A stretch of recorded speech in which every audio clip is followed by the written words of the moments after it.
ತೇಜು, ಇವತ್ತಿಗೆ ನಮ್ ಕಷ್ಟಗಳೆಲ್ಲವೂ ಪರಿಹಾರ ಆಯ್ತು ಕಣೆ. ಆ ದೇವ್ರು ನಮ್ ಕೈ ಬಿಡ್ಲಿಲ್ಲ. ಅಂತದೇನ್ರಿ ಆಯ್ತು ಇವಾಗ? ಬೆಳಗ್ಗೆ ವಾಕಿಂಗ್ ಹೋಗಿದ್ನಲ್ಲ, ಅಲ್ಲಿ ನಮ್ ರೋಷನ್ ಸಿಕ್ಕಿದ್ದ ಕಣೆ. ಅವನು ನನ್ನ ಒಬ್ರು ಗುರುಗಳ ಹತ್ರ ಕರ್ಕೊಂಡು ಹೋಗಿದ್ದ. ಅಪ್ಪ ತಂದೆ, ಮತ್ತೆ ಈ ಪೂಜೆ ಪುನಸ್ಕಾರ ಅಂತೆಲ್ಲ ಮಾಡಕ್ ಆಗಲ್ಲ ನಂಗೆ, ಬಿಟ್ಬಿಡಿ ನನ್ನ. ನಾನು ಹೇಳೋದನ್ನ ಪೂರ್ತಿಯಾಗಿ ಕೇಳ ಇಲ್ಲಿ. ಬಾಯ್ ಬಾಯ್. ಕೂತ್ಕೋ. ಅದೇ ಪೂಜೆ ಮಾಡ್ಬೇಕಾಗಿಲ್ಲ, ವ್ರತ ಮಾಡ್ಬೇಕಾಗಿಲ್ಲ. ಯಾಕೆ ಅಂದ್ರೆ ನಾನು ಹೋಗಿದ್ದು ಜ್ಯೋತಿಷ್ ಶಾಸ್ತ್ರದವ್ರ ಹತ್ರ ಅಲ್ಲ, ಸಂಖ್ಯಾಶಾಸ್ತ್ರದವ್ರ ಹತ್ರನೂ ಅಲ್ಲ.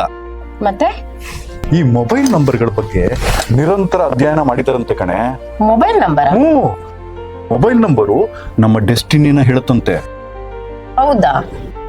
ಈಗ ನಮ್ಗಿರುವಂತ ಸಮಸ್ಯೆಗಳು, ಮುಂದೆ ಬರುವಂತಹ ಸವಾಲುಗಳನ್ನ ನಿಖರವಾಗಿ ಸೂಚಿಸುತ್ತಂತೆ. ರೀ, ಅದ್ ಹೇಗ್ರಿ ಸಾಧ್ಯ? ನನಗೂ ಆಶ್ಚರ್ಯ ಆಯ್ತು ಕಣೆ. ಅವ್ರನ್ನ ಟೆಸ್ಟ್ ಮಾಡೋದಕ್ಕೆ ಅಂತ ಅವ್ರ ಹತ್ರ ನಿನ್ನ ನಂಬರ್ನ ಹೇಳ್ದೆ, ನನ್ನ ನಂಬರ್ನ ಹೇಳ್ದೆ. ಅವರು ಈಗ ಏನ್ ನಡೀತಾ ಇದೆ, ಮುಂದೆ ಏನ್ ನಡೆಯುತ್ತೆ ಅಂತ 100% ಸತ್ಯ ಹೇಳಿದ್ರು ಕಣೆ. ಆಮೇಲೆ ನಮ್ಮ ಜೀವನದಲ್ಲಿ ಯಶಸ್ವಿ ಆಗೋದಕ್ಕೆ ಯಾವ ನಂಬರ್ನ ಉಪಯೋಗಿಸ್ಬೇಕು ಅಂತಾನು ಸೂಚನೆ ಕೊಟ್ರು. ರೀ ರೀ ರೀ ಹಾಗಾದ್ರೆ ಫಸ್ಟ್ ಹೋಗಿ ಅವ್ರು ಹೇಳಿರೋ ನಂಬರ್ ತಗೊಂಡು ನಮ್ ಜೀವನನ ಬದಲಾಯಿಸ್ಕೊಳ್ಳೋಣ. ಕೊನೆಗೂ ನಮ್ ಜೀವನಕ್ಕೆ ಒಂದ್ ಮಹತ್ವದ ತಿರುವು ಸಿಕ್ತು ಕಣ್ರಿ. ಹೌದು ಕಣೆ. ಸಮಸ್ಯೆಗಳಿರೋ ಮೊಬೈಲ್ ನಂಬರ್ನ ತೆಗಿಯೋಣ, ಅವ್ರು ಕೊಡುವಂತ ಅಭ್ಯಾಸ ನಂಬರ್ನ ಉಪಯೋಗಿಸೋಣ.